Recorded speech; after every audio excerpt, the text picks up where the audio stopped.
ಭಾರತೀಯ ಜನತಾ ಪಾರ್ಟಿಯ ದಕ್ಷಿಣ ಕನ್ನಡ ಜಿಲ್ಲೆಯ 2024ರ ಚುನಾವಣೆಗೆ ಅಭ್ಯರ್ಥಿಯಾಗಿ ನನಗೊಂದು ಅವಕಾಶವನ್ನು ಪಾರ್ಟಿ ಮಾಡಿಕೊಟ್ಟಿದೆ. ನಾನು ಈ ಸಂದರ್ಭದಲ್ಲಿ ಅತ್ಯಂತ ವಿನೀತನಾಗಿ ನಿಮ್ಮ ಮುಂದೆ ಹೇಳೋದು, ಇಂಥ ಒಂದು ದೊಡ್ಡ ಅವಕಾಶ, ಇಂಥ ಒಂದು ವಿಶೇಷವಾದ ಸಂದರ್ಭದಲ್ಲಿ ನನ್ನಂತ ಒಬ್ಬ ಸಾಮಾನ್ಯ ಕಾರ್ಯಕರ್ತನಿಗೆ, ನನ್ನಂತ ಒಬ್ಬ ಸಾಮಾನ್ಯ ಮನೆತನದಿಂದ ಬಂದಂತ ಹುಡುಗನಿಗೆ, ಭಾರತದ ಸೈನ್ಯದಲ್ಲಿ ಕೆಲಸ ಮಾಡಿರುವಂತ ಒಬ್ಬ ಸೈನಿಕನಿಗೆ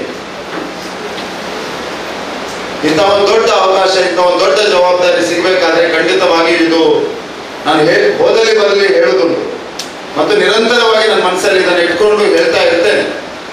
ಇದು ಖಂಡಿತವಾಗಿಯೂ ತುಳುನಾಡಿನ ದೇವರ ಆಶೀರ್ವಾದ, ನನ್ನ ಪೂರ್ವಜನ್ಮದ ಪುಣ್ಯ, ಕಾರ್ಯಕರ್ತರ ಪ್ರೀತಿ, ವಿಶ್ವಾಸ, ಪ್ರಾರ್ಥನೆ, ಹಾರೈಕೆಯ ಕಾರಣಕ್ಕೆ ಮಾತ್ರ ಸಿಕ್ಕಿದೆ ಅಂತ ನಾನು ಈ ಸಂದರ್ಭದಲ್ಲಿ ಹೇಳಲಿಕ್ಕೆ ಬಯಸ್ತಾ ಇದ್ದೇನೆ.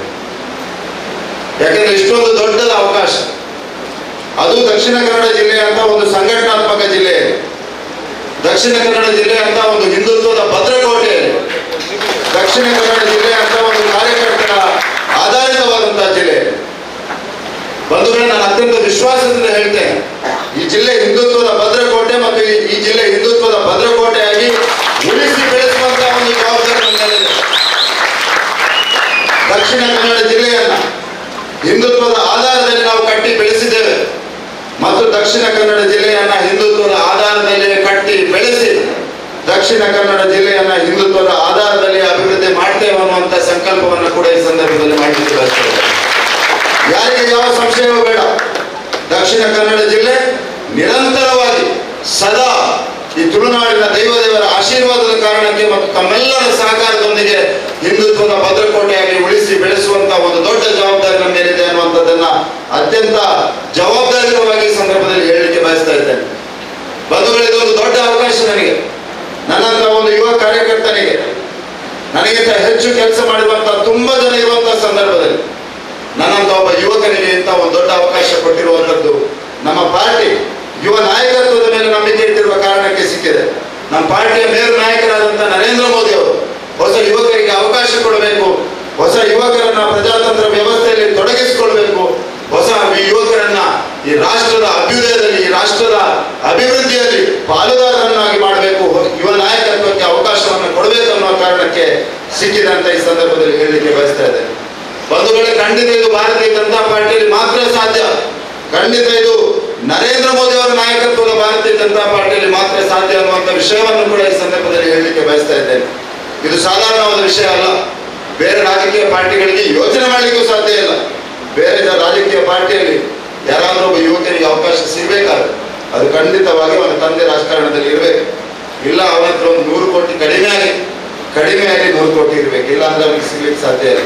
ಭಾರತೀಯ ಜನತಾ ಪಾರ್ಟಿಯಲ್ಲಿ ಮಾತ್ರ ಈ ರೀತಿಯ ಅವಕಾಶಗಳು ನಿರಂತರವಾಗಿ ಪಾರ್ಟಿ ಹುಟ್ಟಿ 1980ರಲ್ಲಿ ಹುಟ್ಟಿದಿಂದ ಇವತ್ತಿನವರೆಗೆ ನಿರಂತರವಾಗಿ ಯುವಕರಿಗೆ ಅವಕಾಶವನ್ನು ಕೊಟ್ಟು ಈ ಪಾರ್ಟಿಯನ್ನು ನಿರಂತರವಾಗಿ ಒಂದು ಚಲನಶೀಲ ಪಾರ್ಟಿಯಾಗಿ, ಈ ಪಾರ್ಟಿಯನ್ನು ಯುವ ಸಮೂಹದ ಪಾರ್ಟಿಯಾಗಿ, ಈ ಪಾರ್ಟಿಯನ್ನು ಬಡವರ ಪಾರ್ಟಿಯಾಗಿ, ಈ ಪಾರ್ಟಿಯನ್ನು ಶೋಷಿತರ ವಂಚಿತರ ಪಾರ್ಟಿಯಾಗಿ ಮಾಡುವಂತ ಒಂದು ಪ್ರಾಮಾಣಿಕ ಪ್ರಯತ್ನವನ್ನು ನಮ್ಮ ನಾಯಕತ್ವ ಮಾಡಿದೆ. ಹಾಗಾಗಿ ನಮ್ಮಂತವರಿಗೆ ಅವಕಾಶ ಈ ಪಾರ್ಟಿ ಪ್ರಜಾಪ್ರಭುತ್ವದ ನಿಜವಾದ ಅರ್ಥವನ್ನ, ಪ್ರಜಾಪ್ರಭುತ್ವದ ನಿಜವಾದ ಮೌಲ್ಯವನ್ನ ಯಾವುದಾದ್ರೂ ಒಂದು ಪಾರ್ಟಿ ಪ್ರತಿಪಾದಿಸಿದ್ರೆ ಅದು ಭಾರತೀಯ ಜನತಾ ಪಾರ್ಟಿ, ಯಾವುದಾದ್ರೂ ಒಂದು ಪಾರ್ಟಿ ಅಕ್ಷರಶಃ ಅದನ್ನು ನಿಜವಾಗಿಸಿದ್ರೆ ಅಂತ ಪಾರ್ಟಿ ಭಾರತೀಯ ಜನತಾ ಪಾರ್ಟಿ. ಹಾಗಾಗಿ ನಾನು ಈ ಸಂದರ್ಭದಲ್ಲಿ ಅತ್ಯಂತ ವಿನೀತನಾಗಿ ನಿಮ್ಮ ಮುಂದೆ ಹೇಳೋದು ಒಂದೇ ಮಾತು, ಕಾರ್ಯಕರ್ತರ ಪ್ರೀತಿ ವಿಶ್ವಾಸವನ್ನು ಉಳಿಸುವಂತ ಒಂದು ಶಕ್ತಿಯನ್ನು ಭಗವಂತ ನನಗೆ ನೀಡಲಿ. ಯಾಕಂದ್ರೆ ನಿಮ್ಮ ಪ್ರೀತಿ ವಿಶ್ವಾಸ ಇದ್ರೆ, ನಿಮ್ಮ ಸಹಕಾರ ಇದ್ರೆ, ಕಳೆದ ಇಷ್ಟು ವರ್ಷದಲ್ಲಿ ನನಗೆ ನೀವು ಯಾವ ಪ್ರಾರ್ಥನೆ ಹಾರೈಕೆಯನ್ನು ಮಾಡಿದ್ರೆ ಆ ಪ್ರಾರ್ಥನೆ ಹಾರೈಕೆ ನನ್ನ ಮೇಲೆ ಇದ್ರೆ ಖಂಡಿತವಾಗಿಯೂ ಈ ಜಿಲ್ಲೆಯನ್ನ ಒಂದು ಅಭಿವೃದ್ಧಿಶೀಲ ಜಿಲ್ಲೆಯಾಗಿ, ಈ ಜಿಲ್ಲೆಯನ್ನ ಒಂದು ಅಭಿವೃದ್ಧಿಯ ಪಥದಲ್ಲಿ ಕೊಂಡೋಗುವಂತ ಶಕ್ತಿ ಸಾಮರ್ಥ್ಯ ನನಗೆ ಸಿಗ್ತದೆ ಅನ್ನುವಂಥ ವಿಶ್ವಾಸ ನನಗಿದೆ. ಬಂಧುಗಳೇ, ಈ ಜಿಲ್ಲೆಯ ಬಗ್ಗೆ ಒಂದು ವಿಶೇಷವಾದ ಕನಸನ್ನು ಇಟ್ಕೊಂಡವನ್ನ, ಈ ಜಿಲ್ಲೆಯನ್ನ ಒಂದು ಅಭಿವೃದ್ಧಿ ಮಾಡಬೇಕು, ಈ ಜಿಲ್ಲೆಯ ಅಭಿವೃದ್ಧಿಯ ಮುಖಾಂತರ ಈ ರಾಜ್ಯದ ಅಭಿವೃದ್ಧಿ ಆಗ್ತದೆ, ಈ ರಾಷ್ಟ್ರದ ಅಭಿವೃದ್ಧಿ ಆಗ್ತದೆ ಅನ್ನುವಂಥ ಒಂದು ಪರಿಕಲ್ಪನೆಯನ್ನು ಇಟ್ಕೊಂಡಂತ ವ್ಯಕ್ತಿ ನಾನು.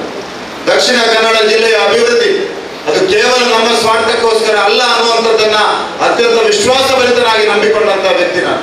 ದಕ್ಷಿಣ ಕನ್ನಡ ಜಿಲ್ಲೆ ಇದು ಕರಾವಳಿ ಜಿಲ್ಲೆ, ಇದು ಸಾಮರ್ಥ್ಯವಂತರ ಜಿಲ್ಲೆ, ಇದು ಸ್ವಾಭಿಮಾನಿಗಳ ಜಿಲ್ಲೆ. ದಕ್ಷಿಣ ಕನ್ನಡ ಜಿಲ್ಲೆಯ ಜನರು ಧಾರ್ಮಿಕವಾಗಿ ಭಕ್ತಿ ಶ್ರದ್ಧೆ ನಿಷ್ಠೆಯನ್ನು ಇಟ್ಕೊಂಡಂತಹ ಜನರು. ದಕ್ಷಿಣ ಕನ್ನಡ ಜಿಲ್ಲೆಯ ಜನರು ಸಾಂಸ್ಕೃತಿಕವಾಗಿ ಶ್ರೀಮಂತಿಕೆಯನ್ನು ಇಟ್ಕೊಳ್ಳುತ್ತಿರುವ ಜನರು. ದಕ್ಷಿಣ ಕನ್ನಡ ಜಿಲ್ಲೆಯ ಭೂಪ್ರದೇಶ ದೇವದೇವರು ವಿಶೇಷವಾಗಿ ಸೃಷ್ಟಿ ಮಾಡಿದಂತ ಯಾವುದಾದ್ರು ಒಂದು ಭೂಪ್ರದೇಶ ಇದ್ರೆ ಅದು ದಕ್ಷಿಣ ಕನ್ನಡ ಜಿಲ್ಲೆ. ನಿಜವಾದ ಅರ್ಥದಲ್ಲಿ ಇದು ದೈವದೇವರ ಸಾನ್ನಿಧ್ಯ ಅಂತ ನಾನಂತೂ ನಂಬಿಕೊಂಡಿದ್ದೇನೆ.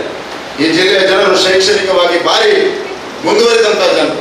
ಈ ಜಿಲ್ಲೆಯ ಜನರು ಉದ್ಯಮ ಕ್ಷೇತ್ರದಲ್ಲಿ ದೊಡ್ಡ ಸಾಧನೆಯನ್ನು ಮಾಡಿದಂತ ಜನರು. ಕಷ್ಟದ ಸಂದರ್ಭದಲ್ಲಿ, ಪ್ರತಿಕೂಲ ಪರಿಸ್ಥಿತಿ ಇದ್ದಂತಹ ಸಂದರ್ಭದಲ್ಲಿ, ಸರ್ಕಾರಿ ವ್ಯವಸ್ಥೆ ನಮಗೆ ಪೂರಕವಾಗಿ ಇಲ್ಲದಿದ್ದಂತಹ ಸಂದರ್ಭದಲ್ಲಿ ಈ ಜಿಲ್ಲೆಯನ್ನ ಬಿಟ್ಟು ಬೇರೆ ಬೇರೆ ಭಾಗಕ್ಕೆ ಹೋಗಿ ವಿದ್ಯಾಭ್ಯಾಸವನ್ನು ಇಟ್ಕೊಂಡಲ್ಲ, ತನ್ನ ಸಾಮರ್ಥ್ಯದ ಕಾರಣಕ್ಕೆ, ಈ ಮಣ್ಣಿನ ಗೌರವವನ್ನು ಉಳಿಸುವ ಕಾರಣಕ್ಕೆ, ಸ್ವಾಭಿಮಾನದ ಕಾರಣಕ್ಕೆ ಬೇರೆ ಬೇರೆ ಕಡೆಗೆ ಹೋಗಿ ಉದ್ಯಮವನ್ನು ಸ್ಥಾಪನೆ ಮಾಡಿ ಅದರಲ್ಲಿ ಯಶಸ್ಸನ್ನು ಕಂಡಂತ ಜನರು ದಕ್ಷಿಣ ಕನ್ನಡ ಜಿಲ್ಲೆಯ ಜನರು. ಅಂತ ಜಿಲ್ಲೆಯನ್ನ ಪ್ರತಿನಿಧಿಸುವಂತ ಒಂದು ಅವಕಾಶ ನನಗೆ ಸಿಕ್ಕಿದೆ. ಅಂತ ಒಂದು ಸಾಮರ್ಥ್ಯವಂತ ಜನರನ್ನ ಪ್ರತಿನಿಧಿಸುವಂತ ಅವಕಾಶ ನನಗೆ ಸಿಕ್ಕಿದೆ. ಬಂಧುಗಳ, ಈ ಸಂದರ್ಭದಲ್ಲಿ ನಾನು ಕಾರ್ಯಕರ್ತರಲ್ಲಿ ಇಷ್ಟೇ ಪ್ರಾರ್ಥನೆ ಮಾಡೋದು, ನಿಮ್ಮ ಪ್ರೀತಿ ವಿಶ್ವಾಸ ಇರಲಿ, ನಿಮ್ಮ ಸಹಕಾರ ಇರಲಿ. ನೀವು ಮತದಾರರ ಅಪೇಕ್ಷೆ ಆಕಾಂಕ್ಷೆಗಳನ್ನು ಅರ್ಥ ಮಾಡಿಕೊಳ್ಳಿ, ಅದನ್ನು ನನಗೆ ತಿಳಿಸಿ. ಈ ಜಿಲ್ಲೆಯ ಅಭಿವೃದ್ಧಿಯ ದೃಷ್ಟಿಯಿಂದ ಪ್ರಾಮಾಣಿಕವಾದ ಪ್ರಯತ್ನವನ್ನು ಮಾಡ್ತೇನೆ. ಹಿಂದುತ್ವಕ್ಕೆ ಬದ್ಧತೆಯನ್ನು ಇಟ್ಕೊಂಡು, ಅಭಿವೃದ್ಧಿಯನ್ನು ಆದ್ಯತೆಯಾಗಿ ಇಟ್ಕೊಂಡು ಪ್ರಾಮಾಣಿಕವಾದ ಕೆಲಸವನ್ನು ಮಾಡ್ತೇನೆ ಅನ್ನುವಂತ ಭರವಸೆಯನ್ನು ಈ ಸಂದರ್ಭದಲ್ಲಿ ನಿಮಗೆ ಕೊಡಲಿಕ್ಕೆ ಬಯಸ್ತಾ ಇದ್ದೇನೆ. ಈ ಜಿಲ್ಲೆಯನ್ನು ವಿಶೇಷವಾಗಿ ನಾವು ಅಭಿವೃದ್ಧಿ ಪಡಿಸಬಹುದು. ಕಳೆದ 15 ವರ್ಷದಲ್ಲಿ ನಮ್ಮ ಸಂಸದರಾದ ನಳಿನ್ ಕುಮಾರ್ ಕಟೀಲ್ ಅವರು ಈ ಜಿಲ್ಲೆಗೆ ಹಲವಾರು ಯೋಜನೆಗಳನ್ನು ತಂದಿದ್ದಾರೆ. ವಿಶೇಷವಾಗಿ ಕಳೆದ 10 ವರ್ಷದಲ್ಲಿ ನರೇಂದ್ರ ಮೋದಿ ಅವರ ಆಡಳಿತದ ಸಂದರ್ಭದಲ್ಲಿ ಈ ಜಿಲ್ಲೆಯ ಮೂಲಭೂತ ಸೌಕರ್ಯದ ಅಭಿವೃದ್ಧಿಯ ದೃಷ್ಟಿಯಿಂದ ತುಂಬಾ ಯೋಜನೆಗಳನ್ನು ಅವರು ತಂದಿದ್ದಾರೆ. ವಿಶೇಷವಾಗಿ ಹೆದ್ದಾರಿ ಅಭಿವೃದ್ಧಿಯ ದೃಷ್ಟಿಯಿಂದ ನಮ್ಮ ಜಿಲ್ಲೆಯ ಎಲ್ಲ ಹೆದ್ದಾರಿಗಳು ಇವತ್ತು ಯೋಜನೆ ಅನುಷ್ಠಾನದ ಹಂತದಲ್ಲಿದೆ. ನಾನು ನಿಮಗೆ ಈ ಸಂದರ್ಭದಲ್ಲಿ ಭರವಸೆಯನ್ನು ಕೊಡ್ತೇನೆ. ಎಲ್ಲ ಜನಪ್ರತಿನಿಧಿಗಳ ಸಹಕಾರದೊಂದಿಗೆ, ನನ್ನ ಪಾರ್ಟಿಯ ಸಹಕಾರದೊಂದಿಗೆ, ನನ್ನ ಕಾರ್ಯಕರ್ತರ ಸಹಕಾರದೊಂದಿಗೆ ಯಾವ ಯೋಜನೆಗಳನ್ನ ನಳಿನ್ ಕುಮಾರ್ ಕಟೀಲ್ ಅವರು ಈ ಜಿಲ್ಲೆಗೆ ತಂದಿದ್ದಾರೆ, ಆ ಎಲ್ಲ ಯೋಜನೆಗಳನ್ನ, ಎಲ್ಲ ಹೆದ್ದಾರಿ ಯೋಜನೆಗಳನ್ನ ಸಮಯಬದ್ಧ ರೀತಿಯಲ್ಲಿ ಪೂರ್ತಿಗೊಳಿಸುವಂತ ಪ್ರಾಮಾಣಿಕ ಪ್ರಯತ್ನವನ್ನು ನಾನು ನರೇಂದ್ರ ಮೋದಿ ಅವರ ಮಾರ್ಗದರ್ಶನದೊಂದಿಗೆ ನಮ್ಮ ಜಿಲ್ಲೆಯ ಜನಪ್ರತಿನಿಧಿಗಳ ಸಹಕಾರದೊಂದಿಗೆ ಮಾಡ್ತೇನೆ ಅನ್ನುವಂಥ ವಿಶ್ವಾಸವನ್ನು ಕೂಡ ನಿಮಗೆ ಈ ಸಂದರ್ಭದಲ್ಲಿ ಕೊಡಲಿಕ್ಕೆ ಬಯಸ್ತಾ ಇದ್ದೇನೆ. ಒಂದು ವೇಳೆ ಮಂಗಳೂರು ಬೆಂಗಳೂರು ಹೆದ್ದಾರಿಯನ್ನ, ಮಂಗಳೂರು ಬೆಂಗಳೂರು ಮಧ್ಯೆ ರೈಲ್ವೆ ಯೋಜನೆಯನ್ನ ಆದ್ಯತೆಯ ಆಧಾರದಲ್ಲಿ ಮಂಗಳೂರು ಬೆಂಗಳೂರು ಮತ್ತು ಮಂಗಳೂರು ಬೆಂಗಳೂರಿನ ರೈಲ್ವೆ ಯೋಜನೆಯನ್ನ ಒಂದು ಹೊಸ ಪರಿಕಲ್ಪನೆಯೊಂದಿಗೆ ಮಾಡುವಂತ ಪ್ರಾಮಾಣಿಕ ಪ್ರಯತ್ನವನ್ನು ಕೂಡ ನಾನು ಮಾಡ್ತೇನೆ. ಈ ಸಂದರ್ಭದಲ್ಲಿ ನಾನು ನಿಮ್ಗೆ ಇಷ್ಟೇ ಹೇಳ್ತೇನೆ, ಒಂದು ದೊಡ್ಡ ಸವಾಲಿನ ರಸ್ತೆ ಮತ್ತು ರೈಲ್ವೆ ಲೈನ್ ಇದು. ತುಂಬಾ ಜನ ಪ್ರಯತ್ನ ಪಟ್ಟಿದ್ದಾರೆ, ವಿಷಯ ತಜ್ಞರಿದ್ದಾರೆ, ಈ ಜಿಲ್ಲೆಯಲ್ಲಿ ಪರಿಣಿತರಿದ್ದಾರೆ. ಅವರೆಲ್ಲರ ಸಹಕಾರವನ್ನು ಪಡೆದುಕೊಂಡು ವಿಶೇಷವಾಗಿ ಶಿರಾಡಿ ಘಾಟನ್ನ ಪರಿಸರ ಮತ್ತು ಕಾನೂನಿಗೆ ತೊಡಕಾಗದ ರೀತಿಯಲ್ಲಿ ನಾವು ಒಂದು ವಿಶೇಷವಾದ ಯೋಜನೆಯನ್ನು ಮಾಡಬೇಕಾಗಿದೆ. ರೆಡಿಮೇಡ್ ಸೊಲ್ಯೂಷನ್ ಇಲ್ಲ. ನಾನು ಈ ಸಂದರ್ಭದಲ್ಲಿ ಹೇಳ್ತೇನೆ, ರೆಡಿಮೇಡ್ ಸೊಲ್ಯೂಷನ್ ಇಲ್ಲ.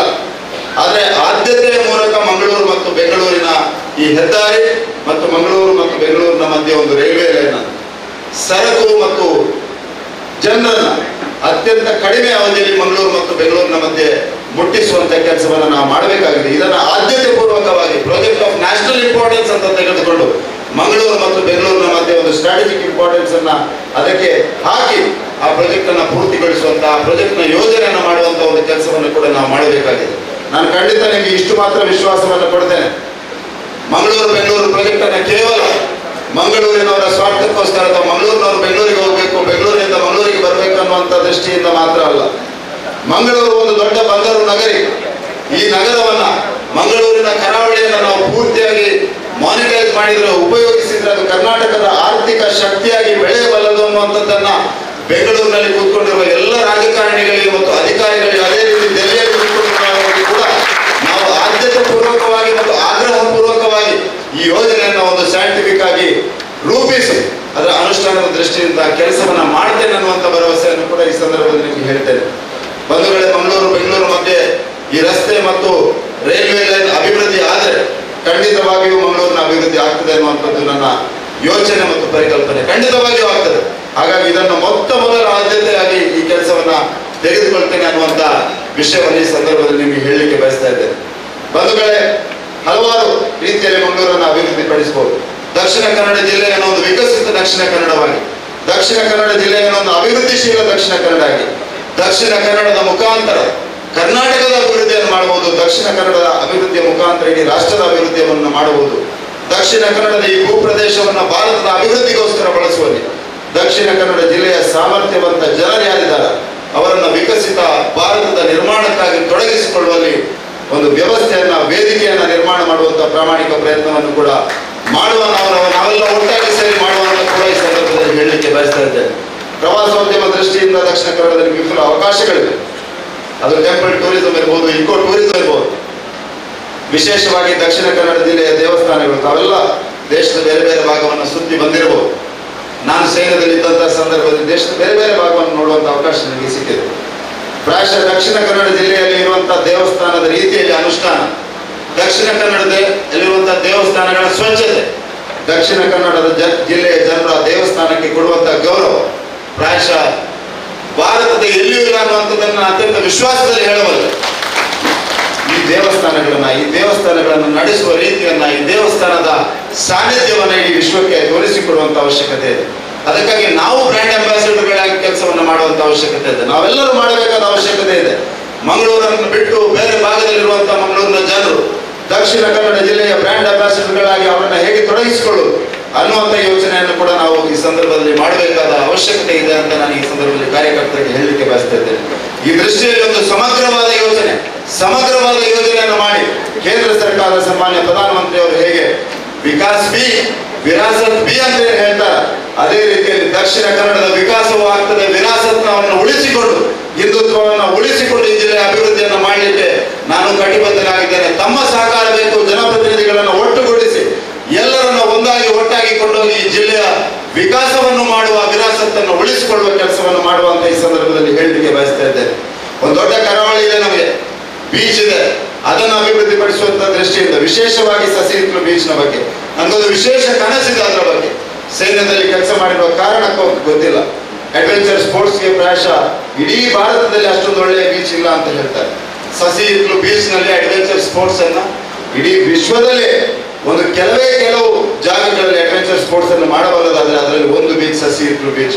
ಆ ಬೀಚ್ ಅನ್ನ ಅಭಿವೃದ್ಧಿ ಪಡಿಸುವ ದೃಷ್ಟಿಯಿಂದ, ಅಡ್ವೆಂಚರ್ ಸ್ಪೋರ್ಟ್ಸ್ ಅನ್ನು ತರುವಂತಹ ದೃಷ್ಟಿಯಿಂದ, ಅಲ್ಲಿಯ ಜನರಿಗೆ ಉದ್ಯೋಗವನ್ನು ಸೃಷ್ಟಿ ಮಾಡುವ ದೃಷ್ಟಿಯಿಂದ, ಅಲ್ಲಿಯ ಜನರನ್ನು ಜೋಡಿಸಿಕೊಂಡು, ವಿಶೇಷವಾಗಿ ಮೀನುಗಾರ ಸಮುದಾಯವನ್ನು ಜೋಡಿಸಿಕೊಂಡು ನಾವು ಆ ಬೀಚನ್ನು ಅಭಿವೃದ್ಧಿ ಪಡಿಸುವಂತ ದೃಷ್ಟಿಯಿಂದ ಕೂಡ ಯೋಚನೆಯನ್ನ ಕೇಂದ್ರ ಸರ್ಕಾರದ ಅನುದಾನವನ್ನು ಪಡೆದುಕೊಂಡು, ಕೇಂದ್ರ ಸರ್ಕಾರದ ಪ್ರಧಾನಮಂತ್ರಿ ನರೇಂದ್ರ ಮೋದಿ ಅವರ ಕಲ್ಪನೆಯನ್ನು ಉಪಯೋಗಿಸಿಕೊಂಡು, ಅವರ ದೂರದೃಷ್ಟಿಯ ಯೋಜನೆಗಳನ್ನು ಉಪಯೋಗಿಸಿಕೊಂಡು ಆ ಬೀಚನ್ನು ಅಭಿವೃದ್ಧಿ ಪಡಿಸುವ ದೃಷ್ಟಿಯಿಂದ ಕೂಡ ಯೋಚನೆಯನ್ನ ಮಾಡುವಂತ ಈ ಸಂದರ್ಭದಲ್ಲಿ ಹೇಳಲಿಕ್ಕೆ ಬಯಸ್ತಾ ಇದ್ದೇನೆ.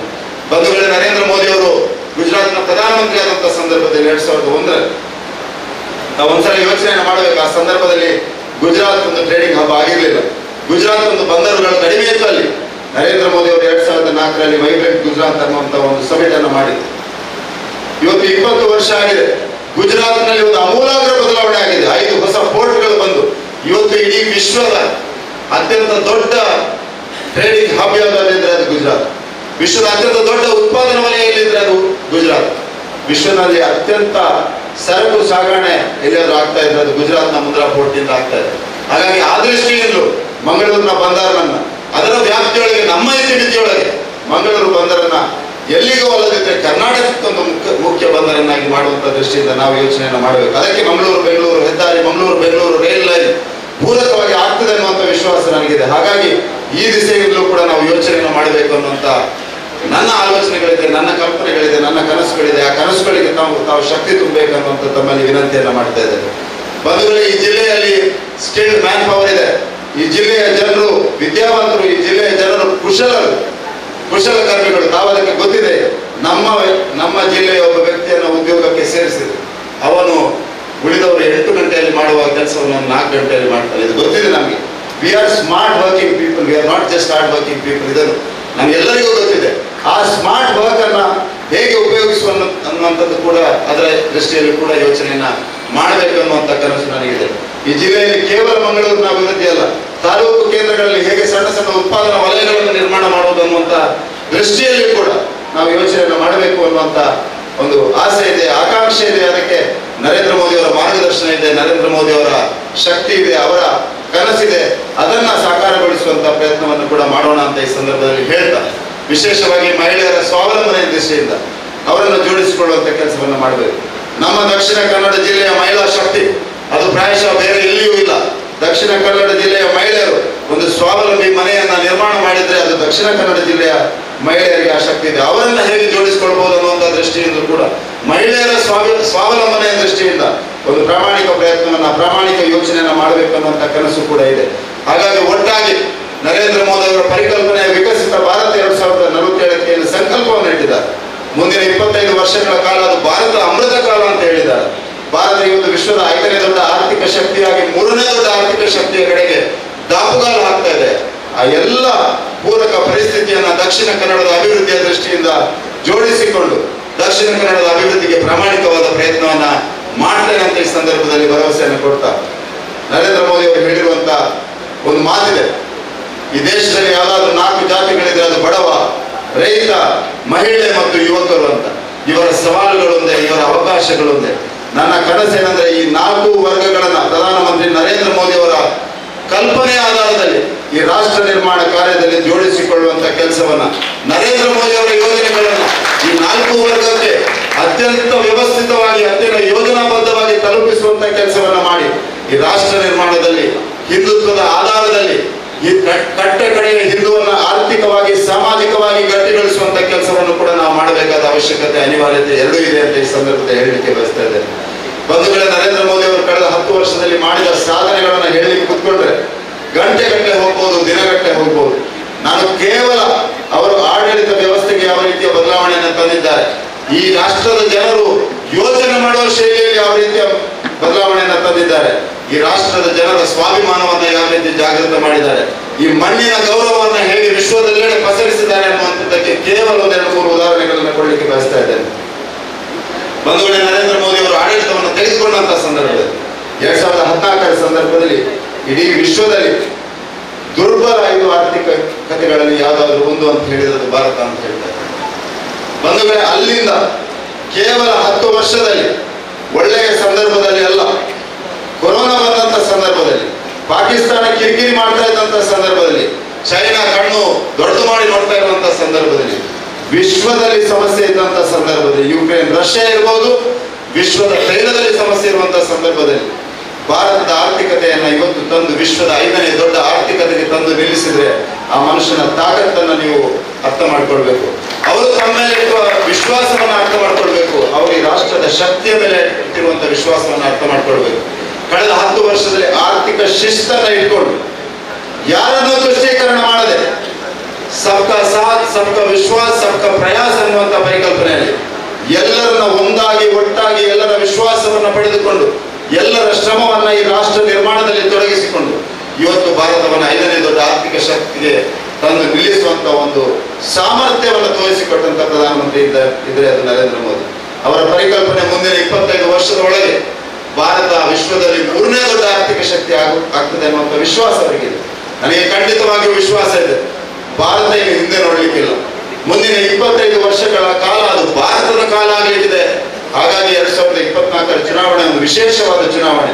ನರೇಂದ್ರ ಮೋದಿ ಅವರು ಈ ರಾಷ್ಟ್ರದಲ್ಲಿ ತಂದಿರುವ ಒಂದು ಆಡಳಿತ ವ್ಯವಸ್ಥೆಯ ಬದಲಾವಣೆ ಏನಿದೆಯಾ ಅದನ್ನು ಉಳಿಸಿಕೊಳ್ಳಲಿಕ್ಕೆ 2024ರ ಚುನಾವಣೆ ಅತ್ಯಂತ ವಿಶೇಷವಾದ ಚುನಾವಣೆ. ನರೇಂದ್ರ ಮೋದಿ ಅವರು ಹಿಂದುತ್ವಕ್ಕೆ, ಹಿಂದೂ ಜೀವನ ಪದ್ಧತಿಗೆ, ಈ ಮಣ್ಣಿಗೆ ಕೊಟ್ಟ ಗೌರವವನ್ನ ಉಳಿಸಿ ಬೆಳೆಸಿಕೊಳ್ಳಲಿಕ್ಕೆ 2024ರ ಚುನಾವಣೆ ವಿಶೇಷವಾದ ಚುನಾವಣೆ. 2024ರ ಚುನಾವಣೆ ಈ ದೇಶದಲ್ಲಿರುವಂತಹ ಬಡವರು, ರೈತರು, ಮಹಿಳೆಯರು, ಯುವ ಸಮೂಹ ಏನಿದೆಯಾ ಅವರಿಗೆ ನ್ಯಾಯ ಸಿಗಲಿಕ್ಕೆ, ಅವರಿಗೆ ಸಮಾನವಾದ ಅವಕಾಶಗಳು ಸಿಗಲಿಕ್ಕೆ, ಅವರಿಗೆ ಸರ್ಕಾರಿ ವ್ಯವಸ್ಥೆಯನ್ನ ಅತ್ಯಂತ ವ್ಯವಸ್ಥಿತವಾಗಿ ಮುಟ್ಟಿಸಲಿಕ್ಕೆ 2024ರ ಚುನಾವಣೆ ಅತ್ಯಂತ ವಿಶೇಷವಾದ ಚುನಾವಣೆ, ಒಂದು ಜವಾಬ್ದಾರಿಯುತ ಚುನಾವಣೆ. ವಿಶೇಷವಾಗಿ ನಮ್ಮ ಕಾರ್ಯಕರ್ತರಿಗೆ ಅಂತ ಈ ಸಂದರ್ಭದಲ್ಲಿ ತಮಗೆ ನೆನಪಿಸ್ತಾ ಹೆಚ್ಚಿಗೆ ಮಾತನಾಡಲಿಕ್ಕೆ ಹೋಗೋದಿಲ್ಲ, ಸಮಯ ಕಳೆದಿದೆ. ಹಾಗಾಗಿ ಮುಂದಿನ ದಿವಸಗಳಲ್ಲಿ ಮಾತನಾಡುವ ಅವಕಾಶ ಸಿಗ್ತದೆ, ತಮ್ಮೊಳಗೆ ಸಂವಾದವನ್ನು ಮಾಡುವಂತ ಅವಕಾಶ ಸಿಗ್ತದೆ. ನಾನು ಇಷ್ಟೇ ವಿಶ್ವಾಸವನ್ನ ಕೊಡ್ತೇನೆ ನಿಮಗೆ. ಕಾರ್ಯಕರ್ತರ ಜೊತೆ ನಿರಂತರವಾದ ಸಂವಾದವನ್ನು ಇಟ್ಕೊಳ್ತೇನೆ. ಕಾರ್ಯಕರ್ತರ ಪ್ರೀತಿ ವಿಶ್ವಾಸವನ್ನು ಉಳಿಸಿಕೊಳ್ಳುವ ಪ್ರಾಮಾಣಿಕ ಪ್ರಯತ್ನ ಮಾಡ್ತೇನೆ. ಕಾರ್ಯಕರ್ತರ ಪ್ರೀತಿ ವಿಶ್ವಾಸವನ್ನು ಉಳಿಸಿಕೊಳ್ಳಲಿಕ್ಕೆ ಒಬ್ಬ ಸಾಮಾನ್ಯ ವ್ಯಕ್ತಿಯಾದ ನನಗೆ ಭಗವಂತ ಶಕ್ತಿಯನ್ನ ನೀಡಲಿ. ಈ ತುಳುನಾಡಿನ ದೇವರನ್ನ ವಿಶೇಷವಾಗಿ ಪ್ರಾರ್ಥನೆ ಮಾಡುವ, ಈ ತುಳುನಾಡಿನ ಸಂಸ್ಕೃತಿಯನ್ನ ವಿಶೇಷವಾಗಿ ಗೌರವಿಸುವ ವ್ಯಕ್ತಿ ನಾನು. ಹಾಗಾಗಿ ಈ ತುಳುನಾಡಿನ ದೇವರ ಆಶೀರ್ವಾದ ನನ್ನ ಮೇಲೆ ಇರಲಿ. ವಿಶೇಷವಾಗಿ ಮಂಗಳೂರು ವಿಧಾನಸಭಾ ಕ್ಷೇತ್ರ ನನಗಂತೂ ನನ್ನ ತಾಯಿಯ ಮನೆ ಇರುವಂತಹ ಕ್ಷೇತ್ರ ಇದೆ. ತಲಪಾಡಿಯಲ್ಲಿ ಹುಟ್ಟಿದವ ನಾನು. ನನ್ನ ಅಜ್ಜನ ಮನೆ ಮೀನಂಕೋಡಿ, ನಾನು ಬೆಳೆದದ್ದು ಪುದುವಲ್ಲಿ. ಹಾಗಾಗಿ ಎಲ್ಲ ರೀತಿಯಲ್ಲೂ ಮಂಗಳೂರು ವಿಧಾನಸಭಾ ಕ್ಷೇತ್ರ ನನ್ನಂತೂ ಅತ್ಯಂತ ಪ್ರೀತಿಯ ಕ್ಷೇತ್ರ. ಸಂಘಟನೆಯ ವ್ಯಕ್ತಿಯಾಗಿ, ಕಾರ್ಯಕರ್ತನಾಗಿ ನನಗೆ ಅತ್ಯಂತ ಸವಾಲಿನ ಕ್ಷೇತ್ರವು ಮಂಗಳೂರು ವಿಧಾನಸಭಾ ಕ್ಷೇತ್ರ. ನಾನು ಈ ಜಿಲ್ಲೆಯಲ್ಲಿ ಸಂಘಟನೆಯನ್ನು ಬೆಳೆಸುವಂತ ಸಂದರ್ಭದಲ್ಲಿ ನನ್ನ ವಿಶೇಷವಾದ ಆಶಯ ಏನಂದ್ರೆ ಮಂಗಳೂರು ವಿಧಾನಸಭಾ ಕ್ಷೇತ್ರದಲ್ಲಿ ನಾವು ಮತ್ತೆ ಶಾಸಕರನ್ನ ಪಡೆಯಬೇಕು. ಮಂಗಳೂರು ವಿಧಾನಸಭಾ ಕ್ಷೇತ್ರದ ಅಭಿವೃದ್ಧಿಗೆ ವಿಶ್ವದ ಇಷ್ಟೊಂದು ವಿದ್ಯಾರ್ಥಿಗಳು ಬಂದು ನೆಲೆಸಿರುವಂತಹ ಮಂಗಳೂರು ಕ್ಷೇತ್ರದಲ್ಲಿ ಭಾರತೀಯ ಜನತಾ ಪಾರ್ಟಿಯ ನರೇಂದ್ರ ಮೋದಿಯ ಕಲ್ಪನೆ ಆಡಳಿತ ಆಗಬೇಕು, ಭಾರತೀಯ ಜನತಾ ಪಾರ್ಟಿಯ ನರೇಂದ್ರ ಮೋದಿಯ ಕಲ್ಪನೆಯ ಅಭಿವೃದ್ಧಿ ಯೋಜನೆಗಳಾಗಬೇಕು, ಭಾರತೀಯ ಜನತಾ ಪಾರ್ಟಿಯ ನರೇಂದ್ರ ಮೋದಿ ಕಲ್ಪನೆಯ ಸಬ್ಕಾ ಸಾಥ್ ಸಬ್ಕಾ ವಿಶ್ವಾಸ್ ಸಬ್ಕಾ ಪ್ರಯಾಸ್ನ ಪರಿಕಲ್ಪನೆ ಆಡಳಿತ ಆಗಬೇಕು. ಯಾರ್ದೋ ದೃಢೀಕರಣದ ರಾಜಕಾರಣ ಇಲ್ಲಿ ನಡೀಬಾರದು ಅನ್ನುವಂತ ಒಂದು ಯೋಚನೆಯು, ಒಂದು ಆಶಯ ನನಗಿದೆ. ಹಾಗಾಗಿ ಈ ಸಂದರ್ಭದಲ್ಲಿ ತಮ್ಮೆಲ್ಲರ ಹತ್ರ ನಾನು ಕಳಕಳಿಯ ವಿನಂತಿ ಮಾಡೋದು, ಮುಂದಿನ 25 ದಿವಸಗಳ ಕಾಲ ಪ್ರಧಾನಮಂತ್ರಿ ನರೇಂದ್ರ ಮೋದಿ ಅವರ ಬಗ್ಗೆ ಮಾತನಾಡೋಣ, ಭಾರತೀಯ ಜನತಾ ಪಾರ್ಟಿಯ ಬಗ್ಗೆ ಮಾತನಾಡೋಣ, ಕಮಲದ ಹೂವಿನ ಬಗ್ಗೆ ಮಾತನಾಡೋಣ. ಹೋದಲ್ಲಿ ಬಂದಲ್ಲಿ ನರೇಂದ್ರ ಮೋದಿ ಅವರ ಯೋಜನೆಗಳು, ಭಾರತೀಯ ಜನತಾ ಪಾರ್ಟಿ ಕಾರ್ಯಕರ್ತರ ಬಗ್ಗೆ, ನಮ್ಮೆಲ್ಲರ ಬಗ್ಗೆ ಮಾತನಾಡ್ತಾ ಮುಂದಿನ 25 ದಿವಸಗಳ ಕಾಲ ನರೇಂದ್ರ ಮೋದಿ ಅವರ ಬಗ್ಗೆ ಮತದಾರರನ್ನ ಅವರ ಬಗ್ಗೆ ಯೋಚನೆ ಮಾಡುವಂತೆ ಮಾಡಿ, ಭಾರತೀಯ ಜನತಾ ಪಾರ್ಟಿಗೆ ಮತದಾನ ಮಾಡುವಂತೆ ಪ್ರೇರಣೆಯನ್ನು ಮಾಡಿ, ಒಂದು ದೊಡ್ಡ ಸಂಖ್ಯೆಯಲ್ಲಿ ಭಾರತೀಯ ಜನತಾ ಪಾರ್ಟಿಯನ್ನ ಈ ಕ್ಷೇತ್ರದಲ್ಲಿ ಗೆಲ್ಲಿಸಿ ದೇಶದಲ್ಲಿ ನರೇಂದ್ರ ಮೋದಿ ಅವರನ್ನು ಮತ್ತೊಮ್ಮೆ ಪ್ರಧಾನಮಂತ್ರಿ ಮಾಡುವಂತೆ ನಾವೆಲ್ಲರೂ ಒಂದಾಗಿ ಒಟ್ಟಾಗಿ ಕೆಲಸ ಮಾಡೋಣ ಅಂತ ಈ ಸಂದರ್ಭದಲ್ಲಿ ಹೇಳ್ತಾ, ಏಪ್ರಿಲ್ 4ನೇ ತಾರೀಕಿಗೆ ನಾನು ತಮ್ಮೆಲ್ಲರ ಜೊತೆಗೂಡಿ ಭಾರತೀಯ ಜನತಾ ಪಾರ್ಟಿಯ ಅಭ್ಯರ್ಥಿಯಾಗಿ ನಾಮಪತ್ರ ಸಲ್ಲಿಕೆಯನ್ನು ಮಾಡಲಿಕ್ಕಿದ್ದೇನೆ. ನಾನು ತಮ್ಮೆಲ್ಲರಲ್ಲಿ ವಿನಂತಿಯನ್ನು ಮಾಡೋದು, ಒಬ್ಬ ಯುವ ಕಾರ್ಯಕರ್ತನಿಗೆ ಬೆಂಬಲವಾಗಿ, ಒಬ್ಬ ಸೈನಿಕನಿಗೆ ಬೆಂಬಲವಾಗಿ, ಭಾರತೀಯ ಜನತಾ ಪಾರ್ಟಿಯ ಅಭ್ಯರ್ಥಿಗೆ ಬೆಂಬಲವಾಗಿ ತಾವು ಬರ್ತೀರಂತ ನನಗೆ ಖಂಡಿತವಾಗಿ ವಿಶ್ವಾಸ ಇದೆ. ಈ ಜಿಲ್ಲೆಯ ಮತದಾರರನ್ನ, ಈ ಕ್ಷೇತ್ರದ ಮತದಾರರನ್ನ ನಾವೆಲ್ಲ ಒಂದಾಗಿ ಒಟ್ಟಾಗಿ ಹೋಗಿ ಆ ನಾಮಪತ್ರ ಸಲ್ಲಿಕೆಯ ಕಾರ್ಯಕ್ರಮವನ್ನು ಅತ್ಯಂತ ಯಶಸ್ವಿಯಾಗಿ ಮಾಡೋಣ. ನರೇಂದ್ರ ಮೋದಿ ಅವರಿಗೆ ಶಕ್ತಿ ತುಂಬೋಣ, ಈ ರಾಷ್ಟ್ರ ನಿರ್ಮಾಣದ ಸಂಕಲ್ಪಕ್ಕೆ ಶಕ್ತಿಯನ್ನು ತುಂಬೋಣ. ಆ ನಾಮಪತ್ರ ಸಲ್ಲಿಕೆಯ ಕಾರ್ಯಕ್ರಮವನ್ನು ಅತ್ಯಂತ ಯಶಸ್ವಿಯಾಗಿ ಮಾಡಿ ಆ ದಿನ ನಮ್ಮ ಶಂಕನಾದವನ್ನ ಇಡೀ ಜಿಲ್ಲೆಗೆ ಕೇಳಿಸೋಣ. ಭಾರತೀಯ ಜನತಾ ಪಾರ್ಟಿಯನ್ನು ಈ ಜಿಲ್ಲೆಯಲ್ಲಿ ಮತ್ತೊಮ್ಮೆ ಭಾರತೀಯ ಜನತಾ ಪಾರ್ಟಿಯ ಮುಖಾಂತರ ಈ ಜಿಲ್ಲೆಯನ್ನ ಹಿಂದುತ್ವದ ಭದ್ರಕೋಟೆ ಅಂತ ಯಾರ್ಯಾರಿಗೆ ಸಂಶಯ ಇದೆಯೋ ಅವರಿಗೆ ತೋರಿಸಿಕೊಡುವ ಕೆಲಸವನ್ನು ಮಾಡೋಣ. ಮತ್ತೊಮ್ಮೆ ಎಲ್ಲರಿಗೂ ಅತ್ಯಂತ ವಿಶ್ವಾಸದಿಂದ ಹೇಳಬಲ್ಲೆ, ಈ ಜಿಲ್ಲೆ ಹಿಂದುತ್ವದ ಭದ್ರಕೋಟೆ ಆಗಿತ್ತು, ಆಗಿದೆ ಮತ್ತು ನಿರಂತರವಾಗಿ ಇರ್ತದೆ ಅನ್ನುವಂಥದ್ದನ್ನ ಎಲ್ಲರಿಗೂ